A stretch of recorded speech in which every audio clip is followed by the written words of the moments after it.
Hello friends, welcome back to my YouTube channel Abhilash Chandra food and నేను మీ అభిలాష్ అండి. గోంగూర chicken pulao ఎలా చేసుకోవాలో చూపించబోతున్నానండి. సో కావ్య మీనన్ మన సబ్స్క్రైబర్ కామెంట్ చేశారండి, హైదరాబాద్ చికెన్ కర్రీలో ఫేవరెట్ కర్రీ తనకి గోంగూర చికెన్ పులావ్ అంట. సో యాక్చువల్లీ తన నా ఫ్రెండ్ కూడా అండి. నేను చూపించిన కొలతలతో రెసిపీని చేయండి. నా రెసిపీ రెస్టారెంట్కి ధీటుగా వస్తుందండి. 3 చిన్న కట్టల గోంగూర.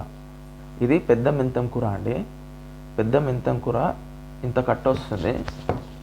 అందులో హాఫ్ ఇది 6 పచ్చిమిర్చి చీలికలు, 1 టీ స్పూన్ మిరియాల పొడి, రుచికి సరిపడ ఉప్పు, 1 టీ స్పూన్ జీలకర్ర, హాఫ్ టీ స్పూన్ షాజీరా, 2 టేబుల్ స్పూన్ల కారం, హాఫ్ టీ స్పూన్ పసుపు, 1 పెద్ద దాల్చిన చెక్క, 1.5 టీ స్పూన్ గరం మసాలా, 2 బిర్యానీ ఆకు, 2 స్టార్ ఆమ్స్, 1 మరాఠీ మొగ్గ, 3 ఇలాచీలు, 2 లవంగాలు, 3 మీడియం సైజ్ ఉల్లిగడ్డల్ని పెద్దగా చీలికలుగా కోసుకున్నది. ఒక టెక్నిక్ టిప్ ఏంటంటే నా సైడ్ నుంచి, ఏ కర్రీ అయినా మీరు ప్రిపేర్ చేసేటప్పుడు ఇదే కాదండి, ఏ కర్రీ అయినా మీరు ప్రిపేర్ చేసేటప్పుడు అన్ని ఇలా రెడీ పెట్టుకొని వండేసేయండి. జల్ది అయిపోతుంది, ఈజీగా అయిపోతుంది. 2.5 టేబుల్ స్పూన్ల నూనె, ఇది హాఫ్ కేజీ చికెన్, 1 కప్పు పెరిగేస్తున్నాను. రుచికి సరిపడ ఉప్పు వేసేస్తున్నాను. ఇక్కడే పసుపు, కారం వేసేస్తున్నాను. ఇక్కడే మిరియాల పొడి, గరం మసాలా, ఇది కలిపి ఒక అర్ధగంట నానబెడదాం.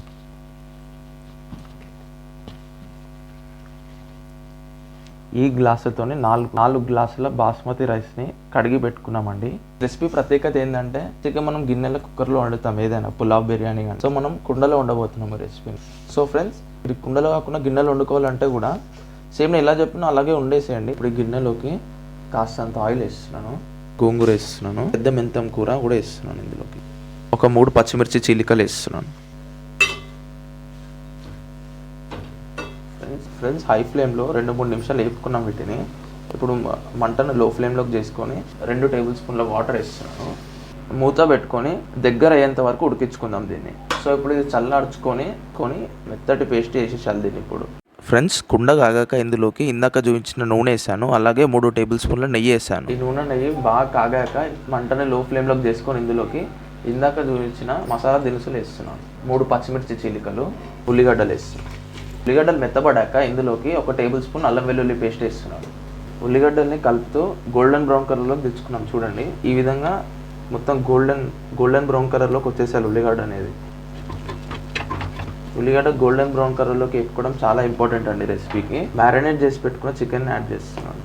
చికెన్ వేసుకొని ఒక 2 నిమిషాలు హై ఫ్లేమ్లో ఈ ఆయిల్లో చికెన్ని ఫ్రై చేయాలండి కలుపుతూ.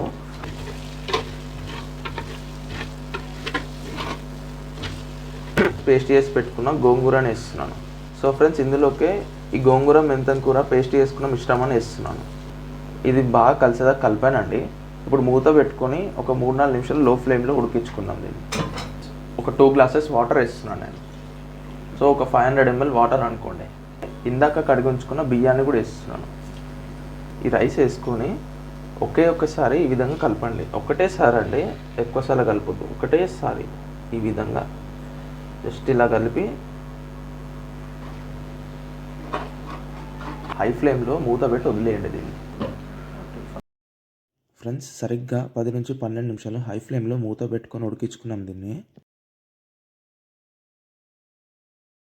ఒక 20 నుంచి 25 నిమిషాలు స్టవ్ ఆర్పేసుకొని మూత పెట్టుకొని వదిలేసేయాలి దీన్ని. సో ఫ్రెండ్స్, గోంగూర చికెన్ పులావ్ అనేది రెడీ అయిపోయిందండి.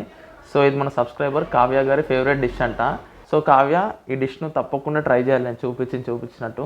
అది ఎలా కుదిరిందో కామెంట్లో తెలిపాలి. చికెన్ పీస్ బాగా ఉడికింది ముక్క.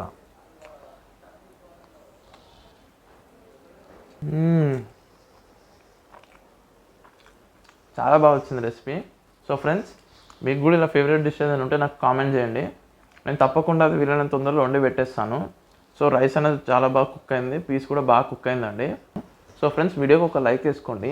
ఇది నచ్చినట్టయితే మీ friends and family members share చేయండి. ఛానల్ని ఇదివరకు సబ్స్క్రైబ్ చేసుకుంటే తప్పకుండా సబ్స్క్రైబ్ చేసుకోండి ఫ్రెండ్స్. సో గంట సింబల్ నొక్కి పెట్టుకోండి ఫ్రెండ్స్. ఏంటంటే నేను వీడియో పెట్టిన వెంటనే మీకు నోటిఫికేషన్ రూపంలో మీ వద్దకు వస్తుంది. ఇలాంటి రెసిపీస్ మీ వద్దకు నేను తీసుకొస్తూనే ఉంటాను.